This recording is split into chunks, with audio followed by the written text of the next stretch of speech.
We're live. Noraly, welcome. Thank you. It's great to meet you virtually. Yeah.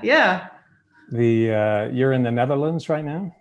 Yeah, that's correct, unfortunately. Unfortunately, yeah. So tell us a little bit about your background. I've watched a lot of your videos and read your blog and so on, but you're pretty light on specifics. You grew up in the Netherlands. Yeah, I grew up here, studied here, and then pretty much left for most of the time. Yeah, you studied and you got a master's in geochemistry, right? Yeah, yes. Why geochemistry? Oh, well, I first studied biology. So I did my bachelor degree in biology. And then for my master's, I was kind of interested in biogeology. So the kind of the in-between of biology and geology. So then you're looking at fossils, for example, which are kind of in between. And I got interested in climate change and reconstructing climate change from the past. And that's how I got into geochemistry. So I was doing research on reconstructing climate change in the past. Wow. Well, one of the reasons that fascinates me is I have a master's in geophysics. And oh, really? Yeah. So I kind of think that people who go into earth science do it. They're kind of adventurous people. There's a high percentage of us who don't want to work in an office. We want to be outdoors in a helicopter or in the Congo or something like that. Was that a factor with you? Have you always had wanderlust, itchy boots? Always. Always, yeah. Growing up in the Netherlands, you were always curious. Did you get to travel much as a child?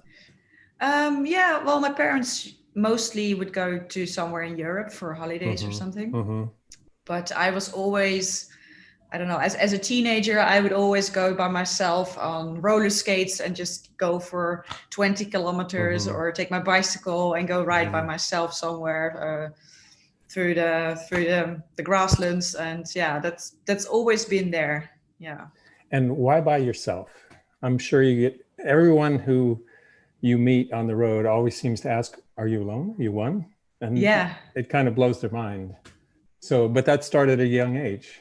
Yeah, it did. Yeah.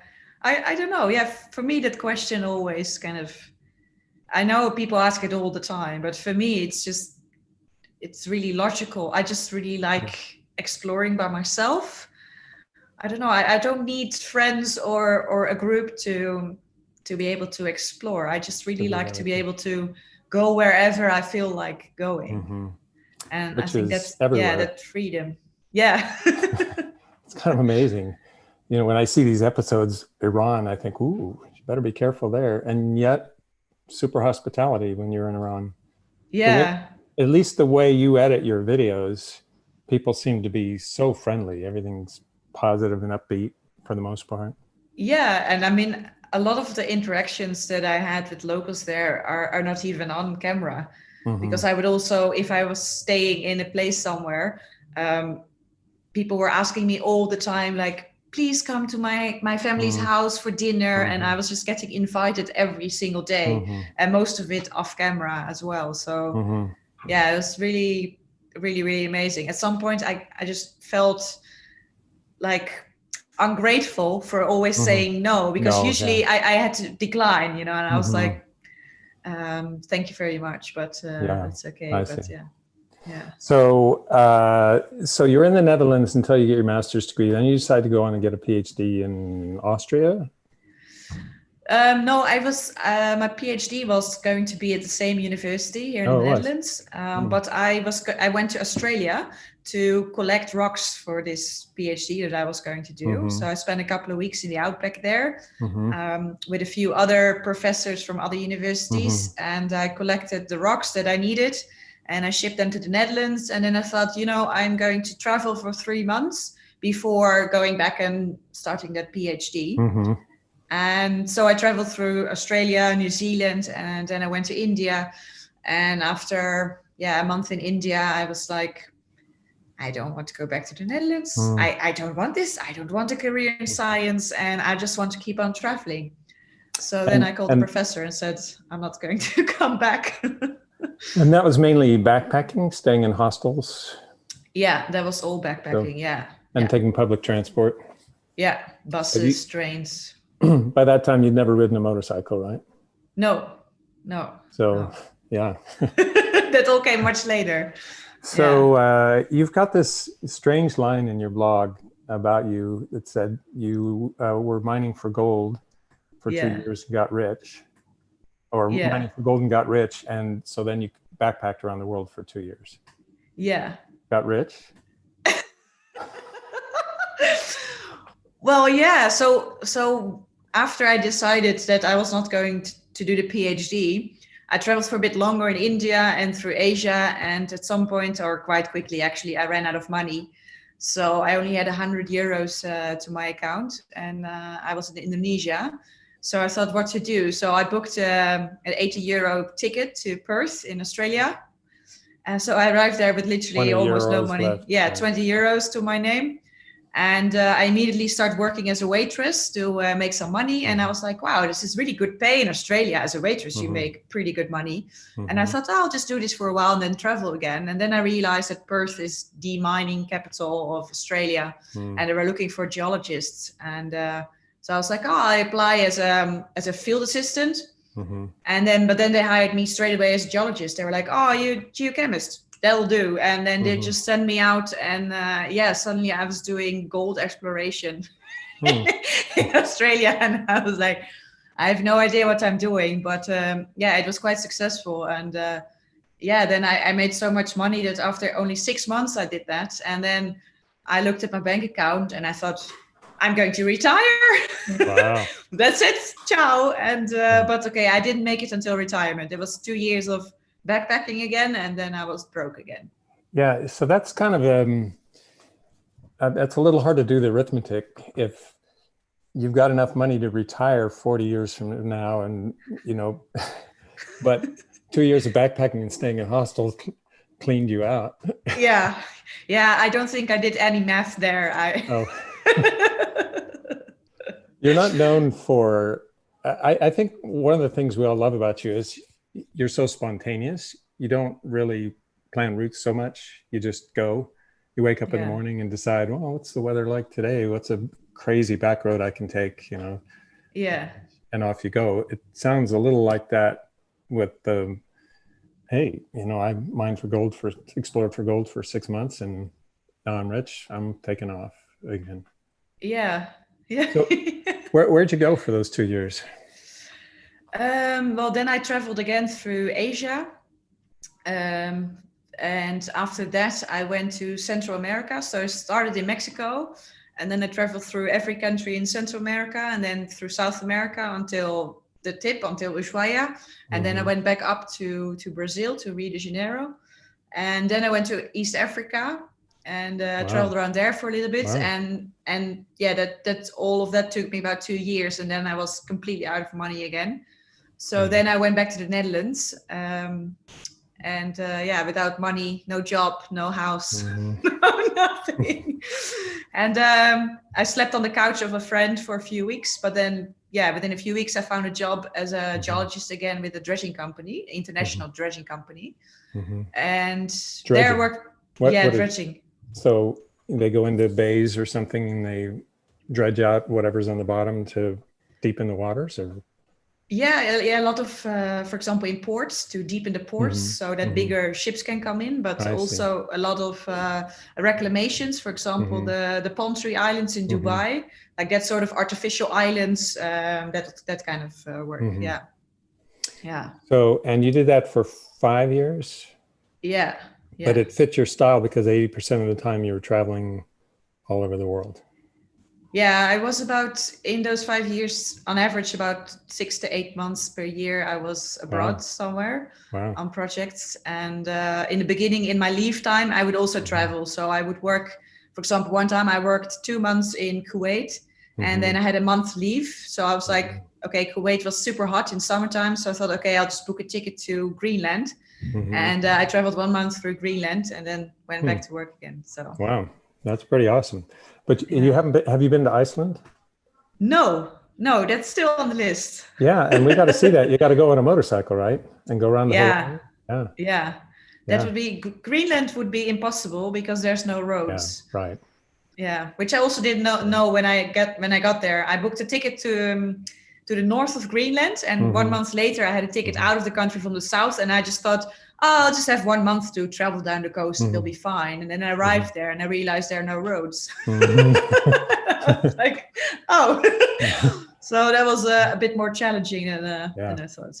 Yeah, that's great. So, and the 2 years that you traveled when you backpacked around the world, you didn't think to blog or keep a diary or do YouTube or anything like that because you thought nobody would be interested in it? Yeah, I think because around that time, there were people that were doing blogs, and I always thought, who is going to be interested in my story? I mean, so I never did. I kept diaries. I wrote down everything in small diaries, but I never thought of sharing this with anyone because I thought nobody was gonna want to listen to it. Yeah.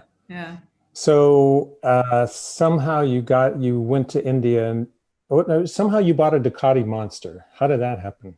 Yeah. So somewhere in those 2 years travel, I was in El Salvador in Central America. And that was the first time that I ever rode on a dirt bike.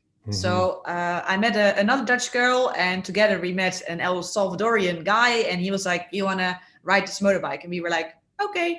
So that was the first time that I ever sat on a bike, and I was like, this is really cool. I like this. But then it kind of got out of my mind and I was still backpacking. But then when I was in the Netherlands, I was still thinking, maybe I should go for my motorcycle license. And my brother was riding motorcycles a lot and super passionate about it. And I was like, you know what, I'm going to get my license. So I did that. And on the same day that I picked up my license, I bought that Ducati Monster. That was my first bike. Yeah. Red? Was it red? Yes. Yeah. So, yeah, it was secondhand. It was not new, but yeah. They're beautiful bikes. I love those bikes. I did. I used to work at a photo sharing company, and we did a lot of YouTube's profiling photographers, including astronauts that went up in the space station. Oh, wow. Climbers who were also photographers in Iceland and everything. It was really great. And there was one woman, a great photographer, who loved a motorcycle. And I thought, perfect opportunity. So I went up to San Francisco and rented a red Ducati Monster and rode it down in torrential floods to my home. And then we filmed her in torrential floods. It was beautiful. You know, we had a cinematographer. We had to really do the utmost cinematography because it was 4 photographers. So it was just so amazing to see her in slow motion on all the twisties with the rain flying and that beautiful bike. And awesome. She also got hooked on that bike too. The sound, you know, that V-twin. That sound, and I had a double Akrapovic exhaust system on it. Oh yeah. So you could hear me from 10 kilometers away. It was amazing. You like the loud pipes? I do a lot. Sound, yeah. So it's not a very popular opinion, but I just love the big sound of it. Yeah. So sometimes I have where I wanted to do this stream from my garage, I have a Zero Black Forest, which is their sort of mid-range adventure bike with black luggage and everything else on it. And I've been riding it all over town, zero noise. But I kind of miss the sound, you know, of, I love it and hate it at the same time, because when I come home to the neighborhood and I pass people, I feel good about being quiet. Especially when I come home late at night. Yeah. But on the other hand, I just love that sound. You know, it's just something that's that's the same. I also felt like with the bike that I'm riding now, I didn't change the exhaust. Also because I love to ride in nature, and that just felt off. Like I don't want to ride a super loud bike in nature. So I was a bit like, okay, I just have to be sensible here. But if it's up to me, and if I'm just riding through a city or something, I just love the sound. And is the type of engine, so the Royal Enfield Himalayan that you ride now, that's a single, right? Yeah. So does the type of engine make a difference to you in terms of the sound? Like that Ducati V-twin, do you miss that Ducati Monster sound? Yeah, for me that's the best sound. It is great. It's like a horse galloping. It's hard to beat that. Asymmetric and Yeah, it's really something. So so you go to India and you rent a bike. So after 5 years with that dredging company, I quit that job, And I thought, okay, I'm going to travel full time again. Same like what I did before in those 2 years of backpacking. I thought, you know what, I'm going to do that again. So initially I started backpacking again. So yeah, I booked a one-way flight to India and started backpacking around there. And then I saw all this Royal Enfield there. And it's incredibly cheap to rent a motorcycle there. So it cost me, I think it was like $15 per day or something like that, like ridiculously cheap. So I thought, you know what, I'm just going to rent a motorcycle here and to see how that is and just ride for 3 weeks through the mountains there. So when I look away down a little bit on the monitor, it's not that I'm not listening, I'm fascinating because I'm totally jealous. I want to rent a Royal Enfield and ride through the Himalayas too. I'm looking at the chat. And I just thought I ought to read a few chat things All right. to you. And David Falgoat, I'm sorry, I can't pronounce your name. I'm living vicariously through itchy boots. My Walter Mitty dream. Thank you, Noraly. So, all right. So you rent that Royal Enfield, you get hooked on motorcycle travel, and then what?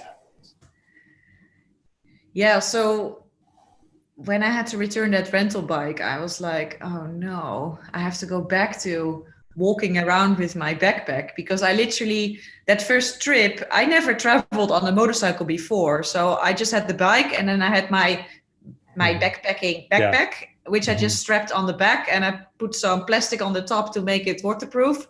And off I went. And when I had to return it, I was like, no, I have to carry the thing again. So then I thought, you know what, I'm just going to buy one. And I don't know, I'll see. So then I bought one and I thought, what to do now? And then I thought, you know what, I'll just drive to Malaysia. And I thought, and when I reach Malaysia, then I'll just, I don't know, bring it back or ship it back and then sell it again. That was the original plan because I thought, okay, I'll have to sell it. If I want to sell this bike again, it has to be in India. I cannot sell it in another country. So I thought I'll just do that. And I thought it's about 10,000 kilometers from Delhi in India to Kuala Lumpur in Malaysia.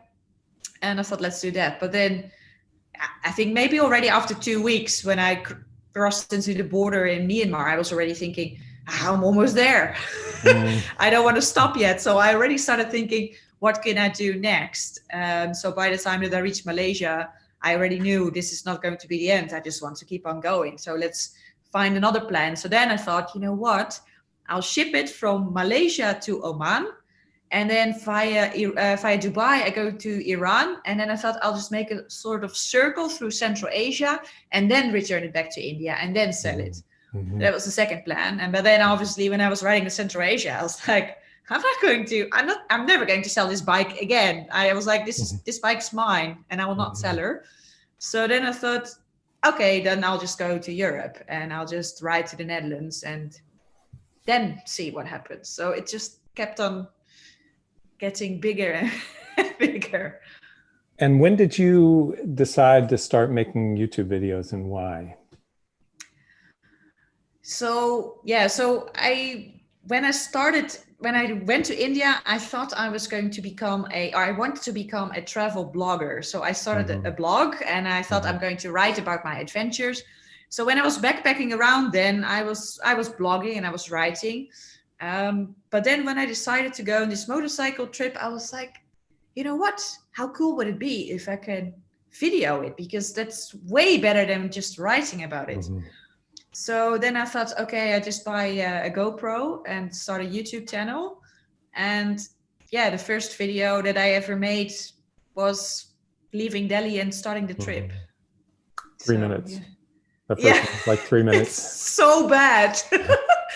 Video.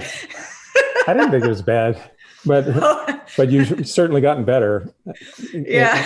In so many ways, writing and videoing and everything else. Yeah. So your early subscribers were like your mom and dad and, and how many subscribers did you think you would get? I don't know. I was kind of thinking in the beginning, like, this is great. I am going to make money on YouTube so I can keep on supporting myself. Because obviously when I sold the house and everything, I had some money, but I was like, if I'm not making any, it's going to go out, going to run through very fast. So I thought I'm going to try to make money with Same YouTube. as your gold mining fortune. So, but what was I going to say now? So yeah, when I started, it was literally my mom, my dad, an aunt, my brother. They all had different accounts, and then I had 100, and I was like, "Ooh, 100 subscribers!" And my phone, my ringtone says, "Oh, you got coronavirus." I hope not. No, I hope not too. Yeah. So you got 100 subscribers. Yeah, but actually I had no idea. And at some point I started realizing that making money on YouTube sounds very easy, but it's actually, you hardly make any. Oh, yeah.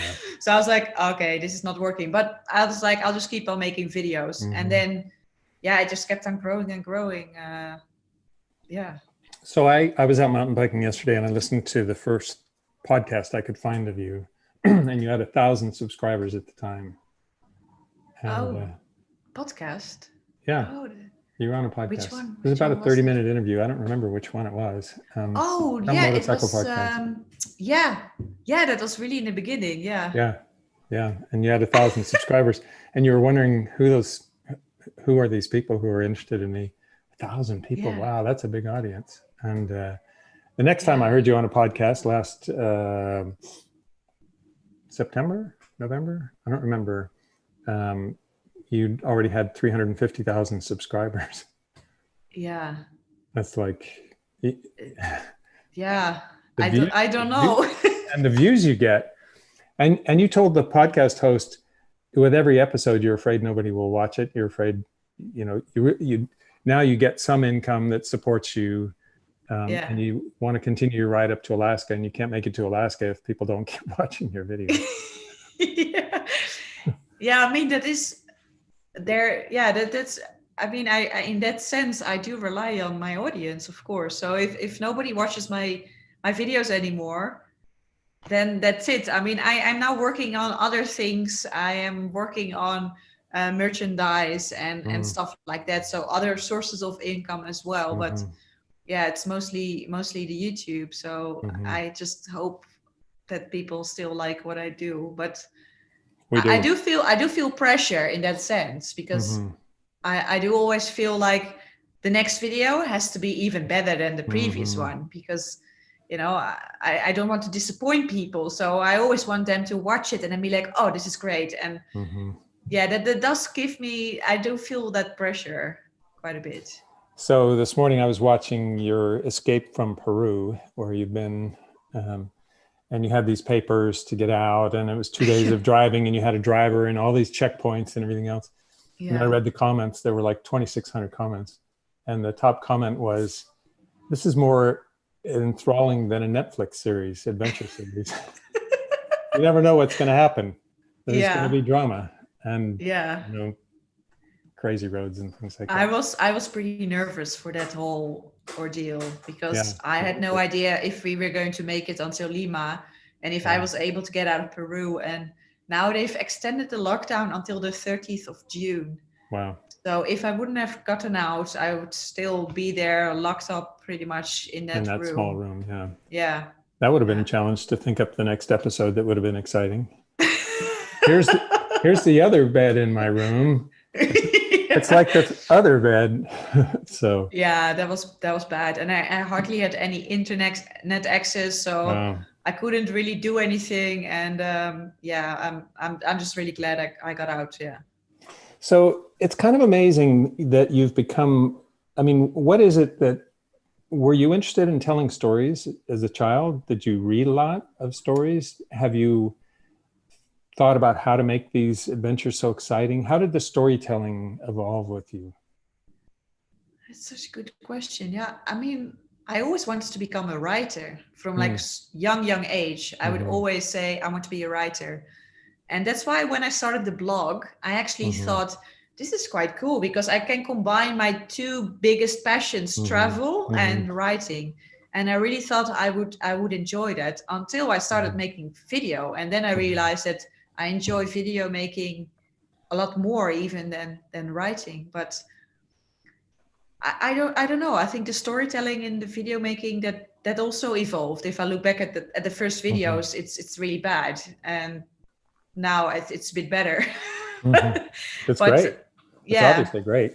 I mean, what, 450,000 subscribers now, and you get an average of 350,000 people watching each episode. I mean, imagine, you know, I try to think of the most popular people like Michelle Obama, you know, the only book author to fill stadiums on her book tour, 34 stadiums she filled, giant stadiums. What book author ever did that before? How many people are in a stadium? 4,000 or something? But your audience is 300,000, 400,000. Some of your videos get 650,000 views. Who are those people who are I don't know. I mean, yeah, I have no idea really how it works. I mean, how do people find my channel? How do they? I mean, the whole YouTube algorithm is still a big mystery for, I think for everybody, it's a mystery. Most people, yeah. Sometimes a video does really well and it's recommending it. YouTube is recommending the video to a lot of people or something. I don't know. I really, I don't know. Yeah, it's crazy. So is there a method to the way that you tell the stories? I mean, part of it is you just like to ride in interesting places. Like when you're coming up from Argentina, you went through the Andes in these remote areas and over some pretty bad roads and so on. Yeah. Is it just that people are connecting to what you love to do, which is ride in the mountains?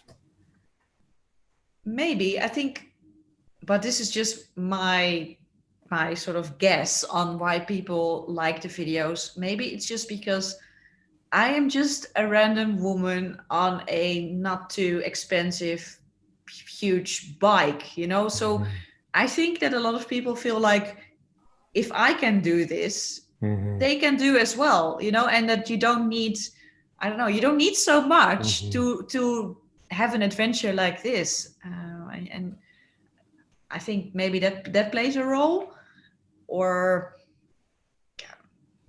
I don't know. I don't know. I mean, I think when it comes to the videos, maybe I always have the same format. You know, pretty much every video is the same. So I start in the morning and I'm like, welcome to the channel. And today I'm going to ride to that location. It's 300 kilometers. Let's go. And then you actually say, hello, internet, with a big smile. Yeah, I always say good morning, internet. That kind of stuck or something. Yeah. And then I write, and that's the story. And then you say good morning, internet, but you also usually do a little clip of some dramatic bit that we're going to see as a teaser, right? Yeah, I usually try to pick a clip which is kind of interesting. That's kind of a dirty trick, because now we have to watch the whole thing to find out what happens. It's part of the good storytelling, I think. Yeah, I think I've been doing this almost from the beginning, I think. Quite early on that I thought, okay, I'll just pick one clip and then have the intro clip, and then say, welcome to the channel. Yeah. And then, that's the format, and people like that, I guess. It's working. And the thing that I like most, of course, I love the adventure part, you know, trying to navigate roads that are starting to flash flood and there's a cliff off one side and you walk through the water and then come back and say, oh, I guess I can ride this, but if I can't, and you're all alone, if I can't, then I get swept over the cliff, you know, and I'll take off my legs and make it lighter and everything. That's all pretty Netflix, white knuckle, fascinating watching. But you're just so friendly with the people. Kids will come up and say, you know, hi, and you'll say, what's your name? And they'll say, Mohammed. Oh, that's a nice name, you know, and you go to the next child and so on. And I just think the humanity of it all, your humanity and the humanity of the people that you're meeting, you know, we start chewing our fingernails when you go, you know, to one of the stands, you know, Turkmenistan or something and thinking, oh, you know, what could go wrong here? A lot of things could go wrong. The roads, you know, terrorists, who knows what. And Yeah. but you meet all these people and they show their humanity and offer you to join the lunch, and I just think that's wonderful. So Yeah. that's why I Yeah, I like it think so much. especially in those Central Asian countries, all the Mm-hmm. stans, that was the most there. I guess because not a lot of tourists come there. Mm-hmm. So then if they see you, they're just so extremely excited to see you. And it's funny because yeah, especially in Tajikistan, all the kids they would come running towards Mm-hmm. me. And I've had many people saying that, or kind of accusing me, like they knew you were coming. It's all a setup or something, or Oh, really? it's all This a is show or whatever. this is in the comments of the YouTube section. Yeah, Yeah, yeah, and I was like, why would you think that? But then, I mean, it is true. Wherever I went, those yeah, kids they yeah, just come out. But like motorcycles, like the one I ride, they're just not there. So you stand yeah. out so much. So then, yeah, they see you coming and they immediately know this is a foreigner because Mm-hmm. none of the locals will ever look like that, you Mm-hmm. know. And then they're Blonde so hair. curious and they all want to Yeah, practice their English and show that they can yeah, say how are you and that kind of thing. And yeah. that was really amazing. My experience is they do notice the motorcycle. I don't know if you have a different opinion. They notice it and they love it, especially kids. You know, it's a Yeah. kind of exotic thing. Although, you know, in places like so many of these countries have so many motorcycles, but not generally a bigger, fancier Yeah. one with all that luggage, with someone with Yes. yellow hair, you know, and you know, white face. In my case, white hair and a white face. So yeah. And they're really interested in it. You know, they want to sit on it, they want to ride it, they want to rev it, you know, Yeah. all that kind Yeah. of stuff. I noticed Yeah. even with your polite demeanor, you say, no, no, not today, and riding your motorcycle. Yeah. So, Sometimes you have to kind of tell them off. Yeah. so you went to Oman. Why Yeah. did you say you heard from a friend how great it is? Um, Yeah. Yeah. I had several people talking to me about rave about it. how Oman is really Yeah. amazing. And so when I was working in the dredging company, I worked in Kuwait and I've been Mm-hmm. to the Emirates several times. So Mm-hmm. I worked in that region and it was never really my favorite. I Mm-hmm. didn't really like those countries. Mm-hmm. But then because people were saying, no, Oman is really, really It's different. really different. Yeah. Yeah, so then I thought, okay, I'll go there. And yet they were right. It was so different and I loved it. How long did you get to spend there? Well, at first I was stuck in Muscat or For waiting for 2 weeks 2 weeks. Yeah. because my bike was delayed. Mm-hmm. And then I think I spent another week or week and a half. Mm-hmm. So yeah, three and a half weeks. And why 3.5 weeks? Did you get itchy boots again, or had you seen enough, or did you just need to move on? Yeah, in hindsight, I should have stayed longer. But I think it's because those first 2 weeks I was waiting, of course, for my bike. That when it finally got there, I was just really like, come on, let's go and just ride on. And I didn't Mm-hmm. feel like exploring everything in the north. I was more like, okay, let's head south and then go. So Mm-hmm. yeah, if I would definitely want to go again and explore more, like in the mountain area. Yeah. But Did you get to go up where the mountains rise right out of Muscat, 10,000 feet, right? And all the yeah, date palms are up there, and yeah. you can get frankincense and myrrh there, the gifts of the wise men. Did you shop for any of that? What? Frankincense? No, no. Did I miss something? Oh, you did. You did. Oh no. Yeah. Well, now I have to go back. So I was a geophysicist in the 80s. So that was a long time ago. But Oman was one of the most exotic destinations. It's on the southern tip of the Arabian Peninsula. It's the hottest country in the world.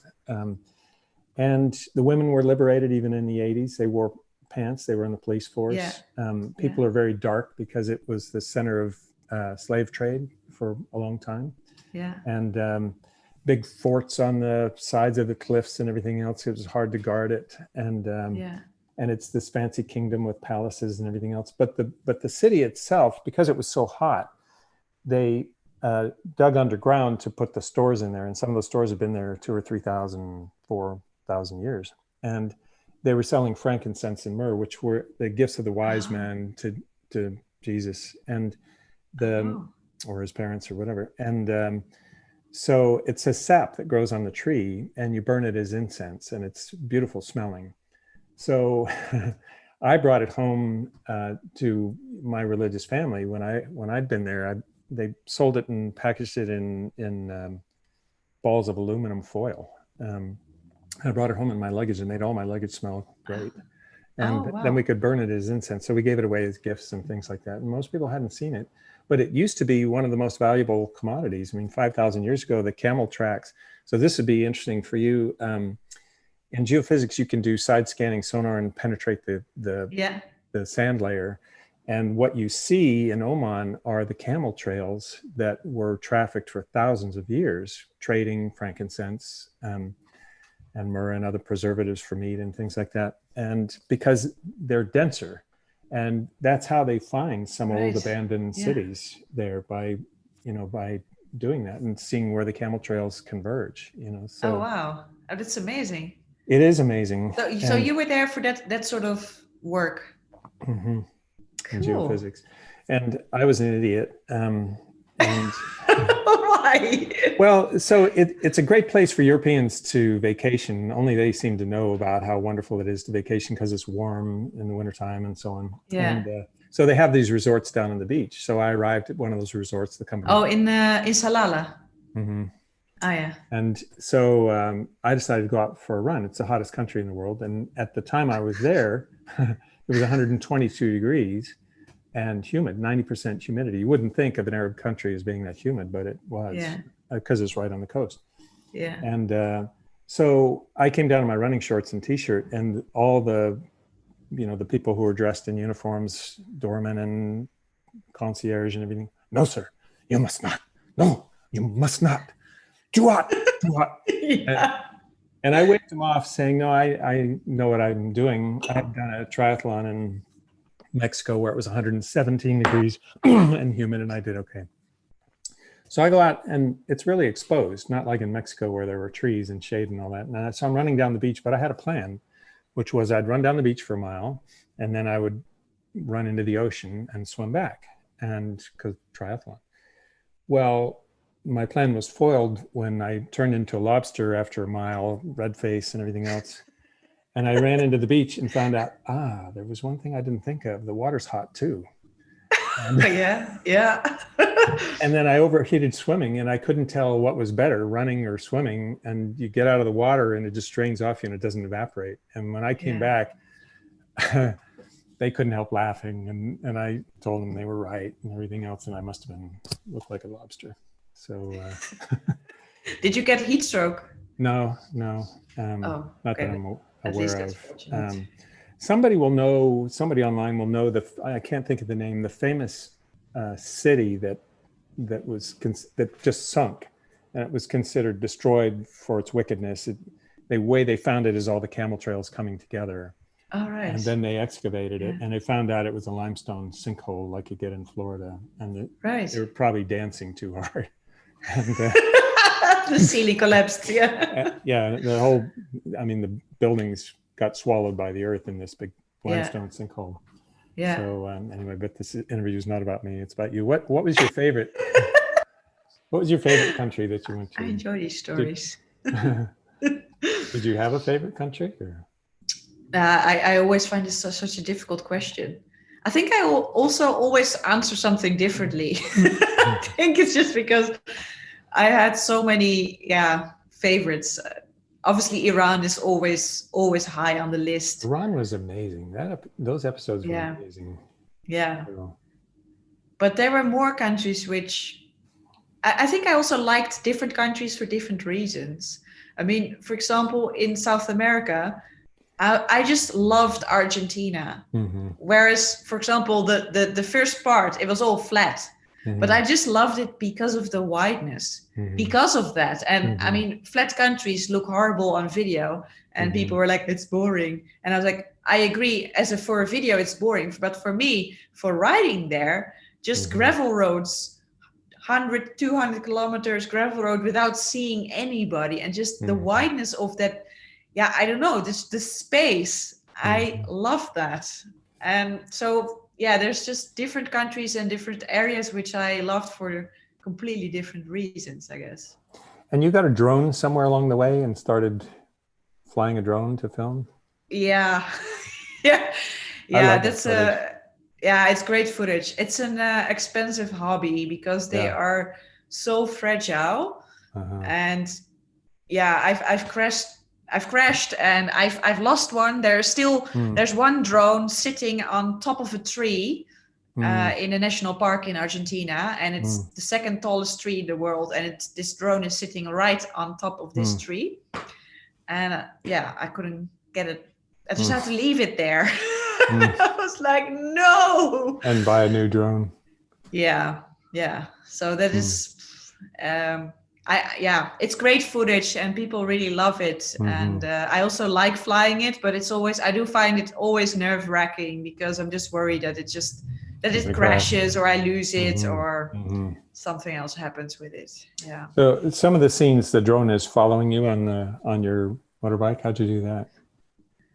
Now, a lot of people always think that I use a follow me mode, but I always fly it manually. So I'm So you got the driving. control right there on the I bike, got the controller on the tank bag, and then I fly with my left hand and then ride a motorcycle with my right hand. Yeah, wow. Yeah. That's pretty impressive. It's funny when, I don't know how other people feel, but when I'm watching your videos, sometimes I'll see a bad stretch of road coming and I kind of clench up. Yeah. It's like, oh, I would be nervous. My instincts are shift your weight back and gas it and get weight off the front wheel and go. And then the bars start going and I think, oh no. Yeah. I think the same thing. So it's hard with a heavy bike and saddlebags and yeah, especially if you're fully loaded.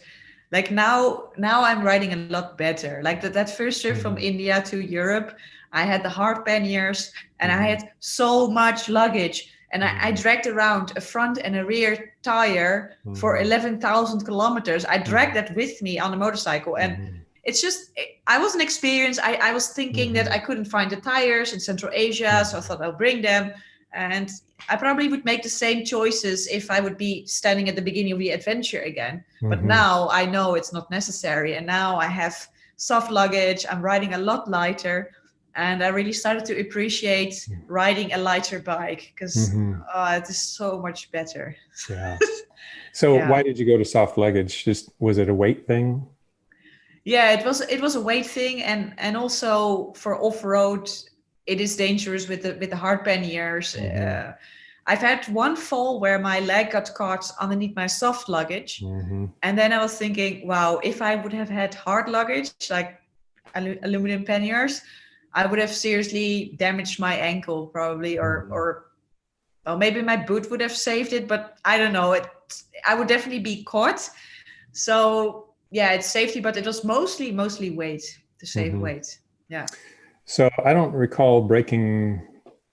I've never broken a leg or an ankle. Oh yeah, well, I actually was running the Grand Canyon, the rim to rim run 4 years ago, and I broke my ankle doing that in the middle of the night. Oh.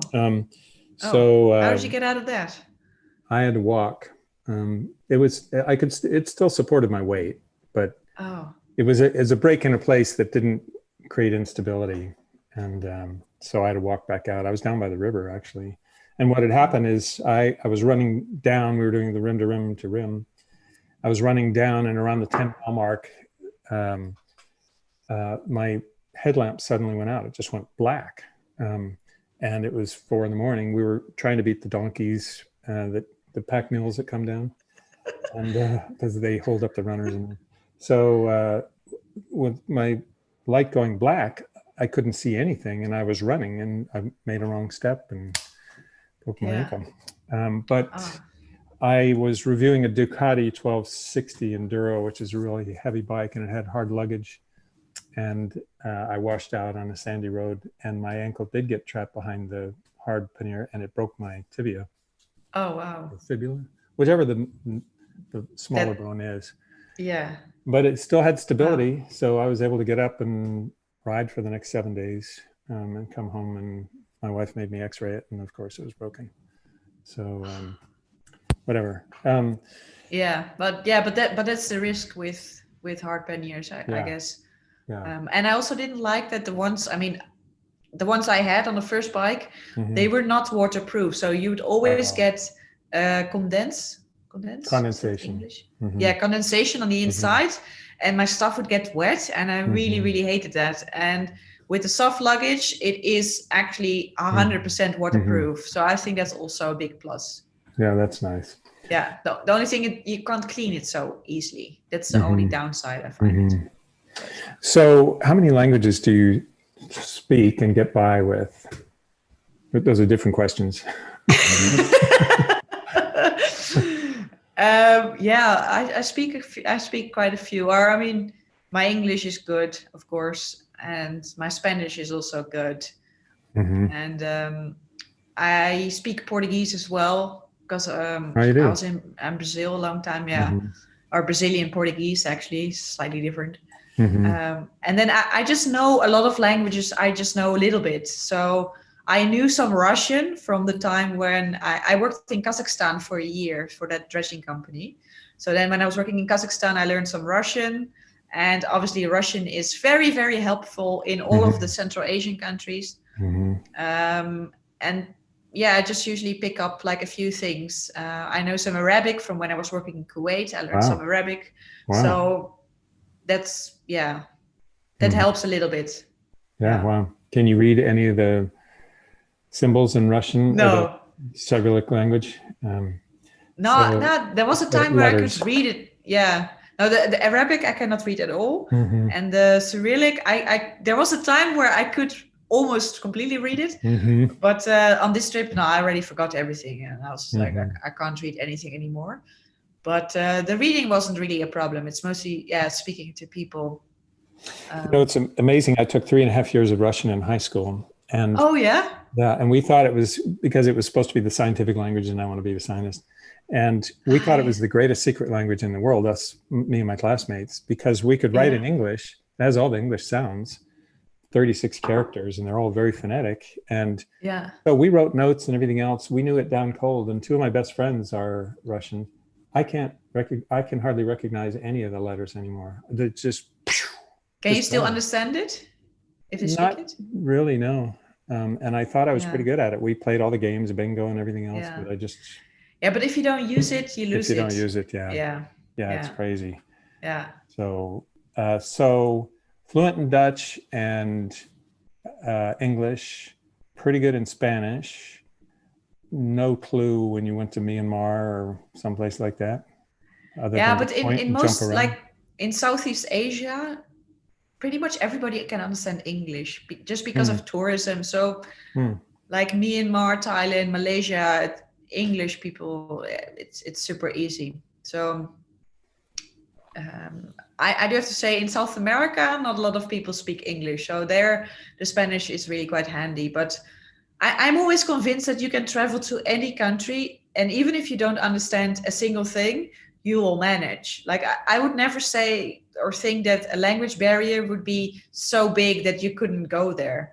I would say you can go everywhere, and just hand signals, you will always manage. And because in the end, the only things you need are petrol, a place to stay, and food, so those are only a few things you have to communicate about, and like the necessary things.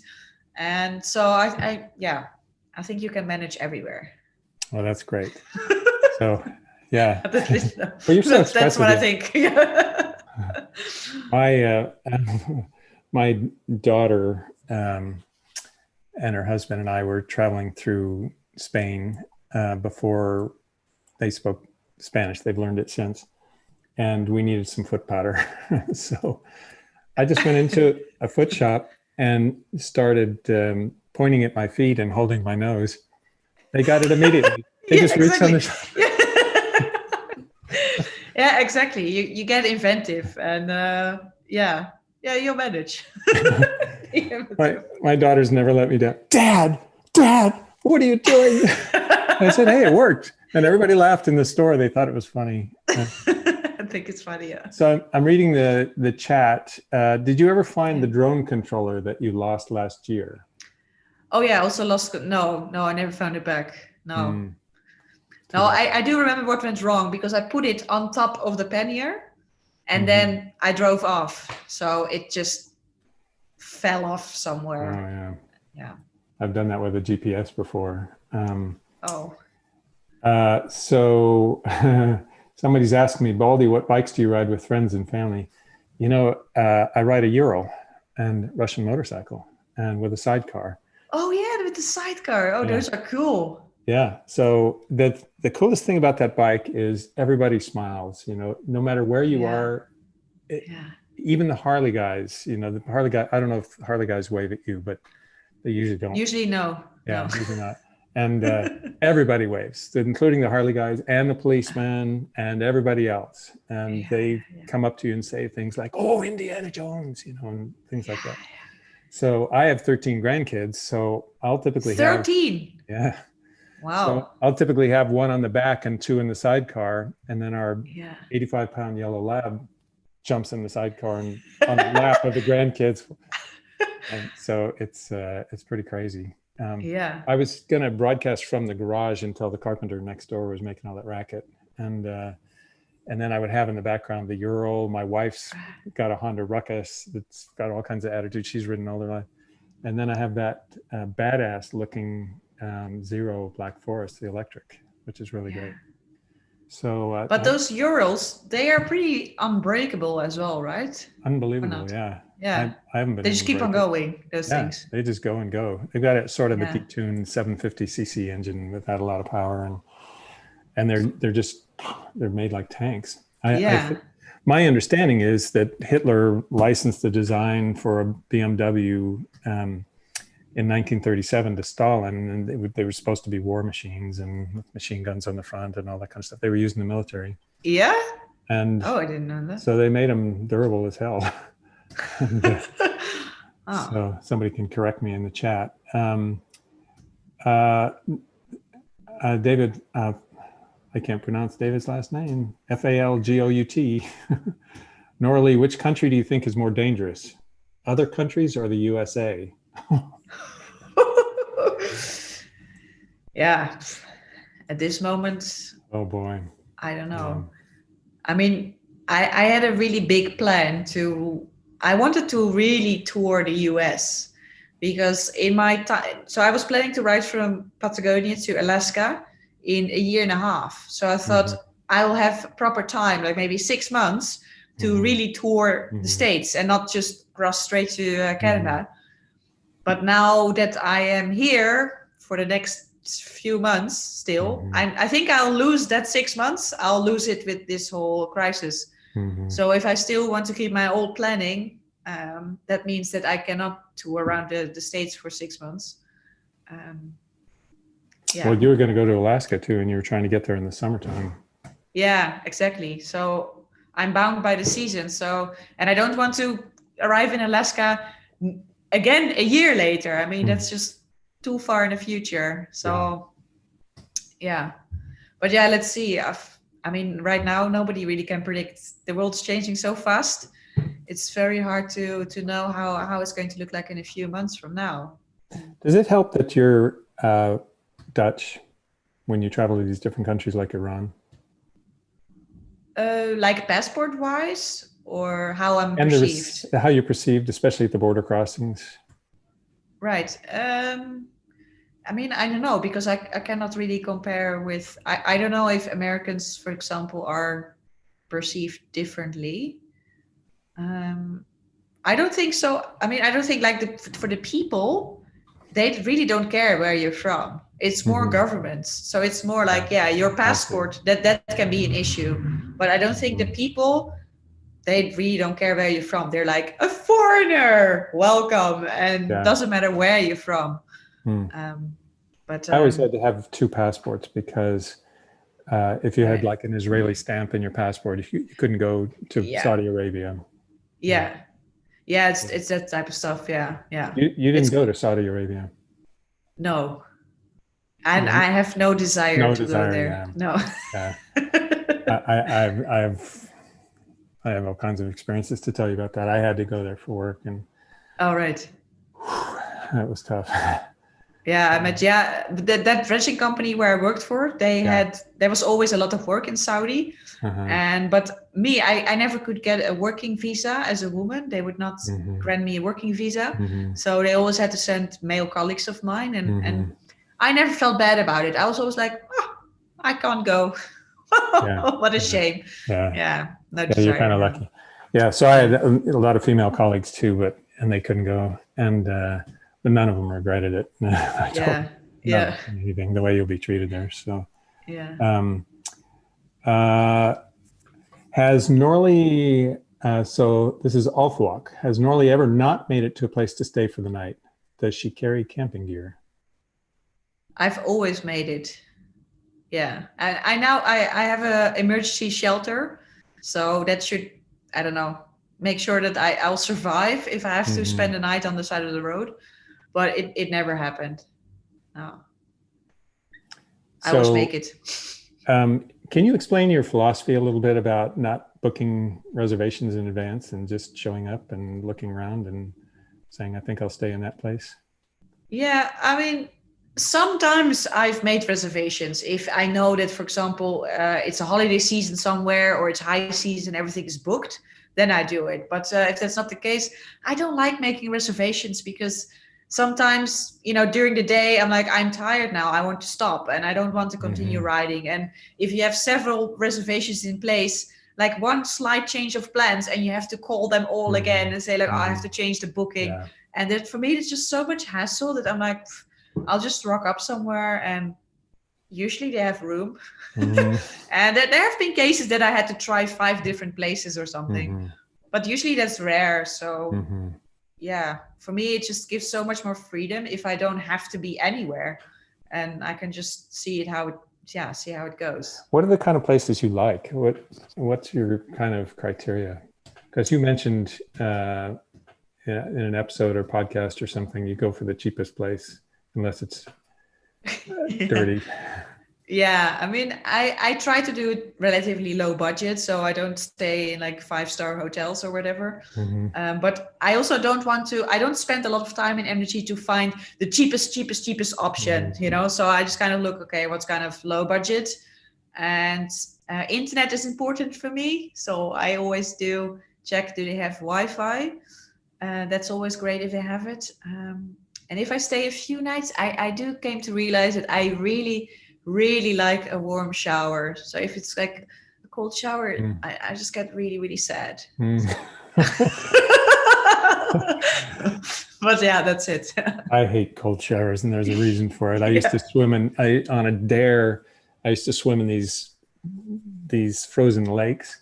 Oh. Every week, I was a guide in Utah, and would take horseback trips, and the other guide would always dare me to swim across the lake and back, and he had to crawl out on the other side of the snowbank. And it just totally burned me out. So yeah, I would not do that. We have a suggestion. When you come to America, you should do the Trans-America Trail. Any plans?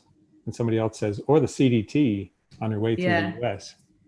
Yeah, these you got these backcountry exploration routes or something, and I've heard of all of them.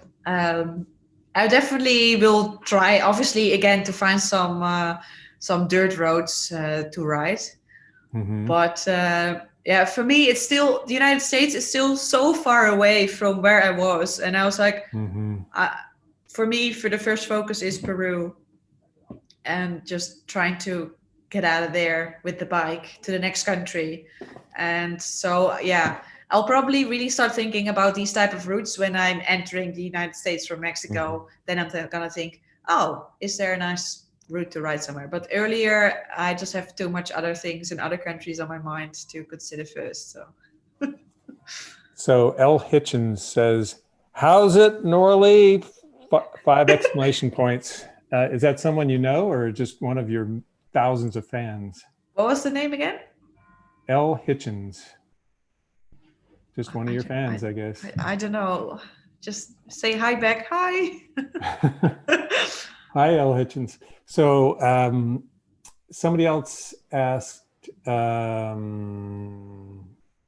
Noraly is becoming more and more famous in the motorbike travel scene, is she nervous, for example, the USA chapter as I reckon she'll be recognized, invited everywhere. Yeah, maybe a little bit. I mean, the thing is, but now that's also now that I'm in the Netherlands, in my own country, I'm getting everyday messages from Dutch people that are like, where are you? Are you coming here? And can we ride together? And I always get a lot of people asking me that, or offering accommodation or whatever. But I think if I would have said yes to all of them, I would not have been riding alone in any of my videos. So, and that's what I do. That's what I like. I don't want to be riding somewhere with, I don't know, 20 motorcycles behind me or something. I don't know. It just would make me feel so uncomfortable. I just want to do my thing. I don't know. So, so now to make you uncomfortable and be a total jerk about it. Okay. We have a famous restaurant on Skyline Boulevard around here. And I was thinking, oh, you know, when she comes to the United States, she'll come up probably the Coast Highway. She'll be around our area. We're near San Francisco. So I'll just invite her to have this wonderful lunch up at Alice's restaurant with 20 other riders. Doesn't sound like that's your thing. Yeah, now you put me on. Now I can hardly say no, right? But it's not my style. I mean, that's the thing. What you see in my videos, this is how I travel. I travel by myself, and yeah, I don't know. We totally understand and we respect it. It's fine. Oh. You can, if we do meet, you can punch me for asking that online. No, I am all for like if I randomly cross roads with somebody, you know, I will stop and have a chat. But it's more like the meeting up with people that I don't know, because that's always a bit of a strange thing, you know, because a lot of people that watch a lot of my videos have the feeling that they really know me. But the other way around, I don't know any of them personally, you know. So that's why I would not like meet up with people that I don't know. Does that make sense? I see. Yeah, it makes sense. Yeah. So, but now I know you, so it's different. Oh, well, that's good. And you're going to forgive me for asking. So, so someone said the reason that the police wave at me on my Ural is they know I can't speed on that thing. That's true. That's true. I wouldn't be able to keep up with you. Yeah. Someone says there were some areas where all the kids had, I'm assuming, fake designer clothes. Oh yeah. Yeah, that was also in Tajikistan. Yeah. Yeah, that was all fake. I'm pretty sure of it. Those kids were not wearing real Gucci and Armani and yeah. People are asking, is Noraly's spiritedness the draw? Noraly, do you know what part of the USA you'll go through? Do you crash a lot and don't show it in videos? Well, actually, I can answer that one. She just did a crash highlights reel. And yes. Your butt cheeks are going to clench the whole time as you watch that. Yep. It's really good watching. Yeah. So. And there were a few more crashes which happened off camera, because I don't always have the camera on, of course. Yeah, yeah. But yeah. Yeah. So do you want to talk about why you don't show more crashes in your videos? Because that was quite a collection you had there in the highlight reel. Yeah, it was a good collection. Yeah. A blooper. I guess I should call it a bloopers reel. Yeah. Yeah. It's mostly because for some reason, these crashes always used to happen on a day in which I was just riding through gorgeous, gorgeous scenery. So I would have a video in which I'm riding through the most amazing scenery, and then there's one tiny little fall or crash. And I just didn't want to ruin the video with that, because I would know that if that would be there, everybody would be focused on that crash. Whereas I just want people to enjoy the video and not focus on, I don't know, what went wrong and stuff like that. So then I would cut it out. But I was always thinking I am going to show it at some point, but just not now in this video.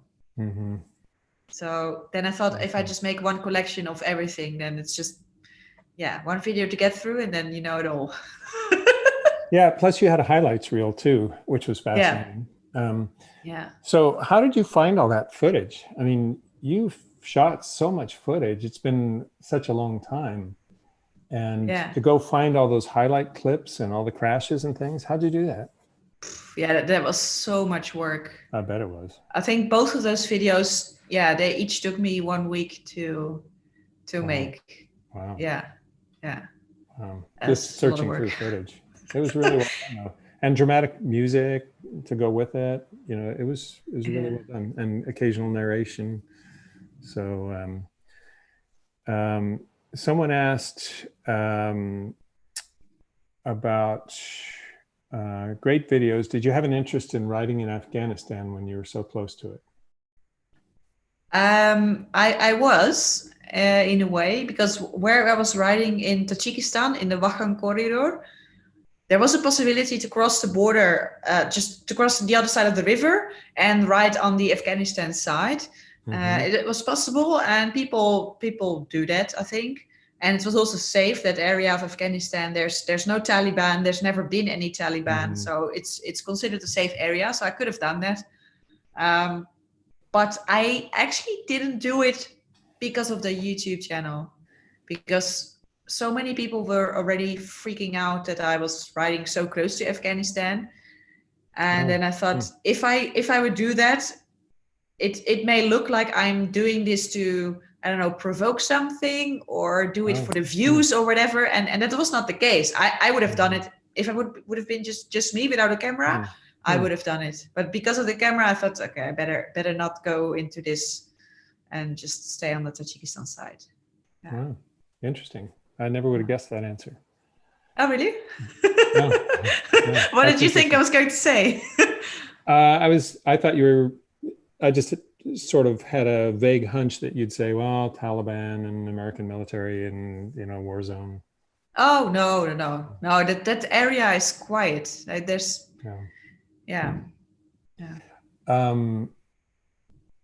Alfwalk asks, lost in Bolivia at 4,600 meters. Were you at all worried? Yes, a little bit. Yeah. It was, that was really hard navigating, because in a way I was never really lost, because I still kind of knew where I was, but it was just, I knew where I was and where I wanted to go, but no idea how to get through the landscape and not get stuck in a ravine or well, I was riding basically through a riverbed at some point. It was crazy. And then there was also bad weather in the distance, and well, eventually I got caught with rain as well. And by myself. And at some point I thought, oh no, and if I drop the bike here or I get stuck at like almost 5,000 meters altitude, it's really hard to, if you drop a bike there and you have to lift it up, that is proper hard.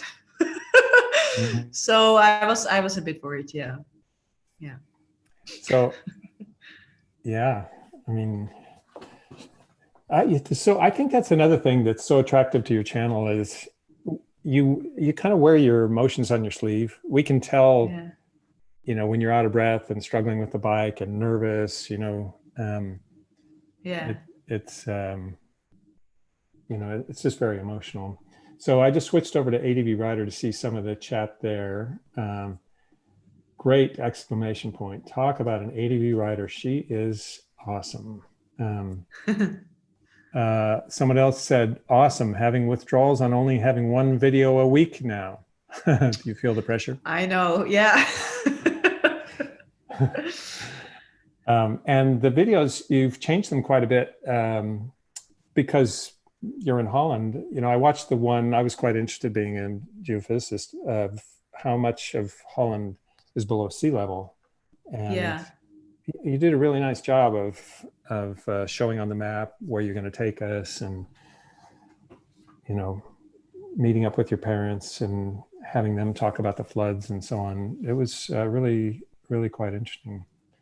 Yeah, I have to say, I can already tell them that this week there will be another video, but I think next week I will have to even cut down on these videos because I'm actually working on a lot of different projects at the moment, and to bring out these videos that I've been making here in the Netherlands, like that video that came out last week, it took me 3 days to put that together. So for some reason, I'm putting so much more work in these videos here in the Netherlands because I feel like if I just ride around here like I would normally do abroad, it's going to be so boring. Yeah. So I really do a lot of research and really try to think of what is the story or the theme that I want to tell today. And I do a lot of more writing as well. So it takes so much time to make them. So yeah, this one video takes me 3 days. And actually, I want to work on some of the other things that I'm doing here in the Netherlands. So I think even the one video per week will go down a little bit soon. Yeah, that's too bad. We're all hoping for a season 3. Yeah, it will come. It will come. But given, like, going back to Peru, they're saying that they will only allow international flights again in October. Oh. So that's super far away. And obviously, I want to ride through Europe in the meantime because Europe is opening up again. So there are several borders which are already opening. So I'm thinking maybe in the next few months I can do a tour around Europe. But to go back to Peru, I'm thinking late October, early November, if they keep it like this. So that's gonna take a long time. Yeah. Wow. Yeah. So somebody asked a question that I missed before. How did you get to southern Greenland for her return flight? So because there were no roads, I traveled with dog sleds. I hitchhiked. Yeah, I hitchhiked with. We need an episode on that. You're gonna have to go back. Yeah, that was a great adventure because I had no idea what I was doing. So I did the dog sleds. I took a helicopter, which are really cheap there because they're subsidized by the government. That's so another it's more episode. Like hopping on a bus basically. And I also hitchhiked with locals because a lot of the locals have small boats to go fishing. And I hitchhiked to another village. So and then one time I took a ferry. So I used 4 different types of transport. Yeah, that's awesome. That sounds like I need to go to Greenland. My friends have been telling me you got to go. It's on the bucket list. So it's amazing. Yeah. Did you? How long did you spend there? Did you say a month? A month, yeah. But you haven't been to Iceland. No. So you go to Iceland, I'll go to Greenland. All right, deal. We'll make a deal. And I'll make a video and you make a video. So speaking of your kind of personality and showing through, do you want to tell us about how you named your 2 Royal Enfields and Bollywood and whatever that story is? All right. Yeah, so I like to name my bikes. It's also easy when you talk about the bike that it has a name. But the first one that I bought in Delhi, I named that bike Basanti. And that was suggested to me by a friend that I made in Delhi. I was talking to him and I was like, I'm looking for a name for my bike. And he said, call it this bike Basanti. And I was like, what does that mean, Basanti? And he said, every Indian will know this name because it's from one of the most famous Bollywood movies from the 70s.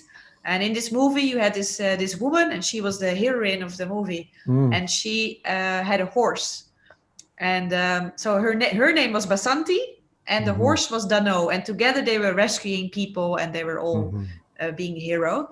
So then I named that bike Basanti, and then my second bike, because it was Basanti and Dano, I thought, okay, now I will name the second bike Dano, and now the bike that I have here, it's not mine. Royal Enfield lent it to me, but they did put Itchy Boot stickers on it, which is pretty cool. Yeah. And this one is called Lima, with a reference to where Dano is, because Dano is now in Lima. And I also put stickers on it, so it feels a little bit mine, but it's not really. Well, you must be the best Royal Enfield ambassador they've ever had, unless I'm missing somebody. So yeah, maybe, yeah. We are seriously out of time over time again, but there's just a couple more questions. All right. In all these remote places, how much extra gas do you carry? I would be worried of running out of fuel. So on the first trip, I had 10 liters extra. Mm-hmm. And now I have, I think, 6, because 10 was actually too much. I didn't need that. So now I have 6, and then I have 15 in the tank. So I have 21 liters. Do you ever it's run more out? than enough. Oh, No. I see. Because I've run out in Baja, Mexico, and I had to hitchhike to get everything. And buy a gallon of milk and pour out the milk and put gas in it and hitchhike back. Tells you how organized I am.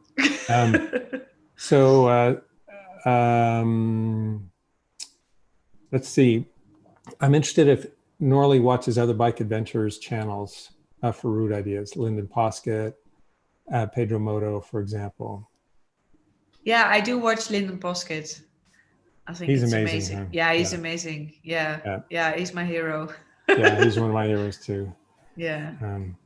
I've gotten to ride with him because he doesn't always ride alone.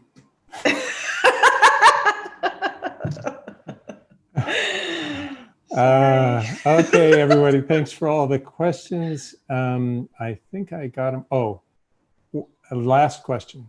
What is your favorite YouTube video you created?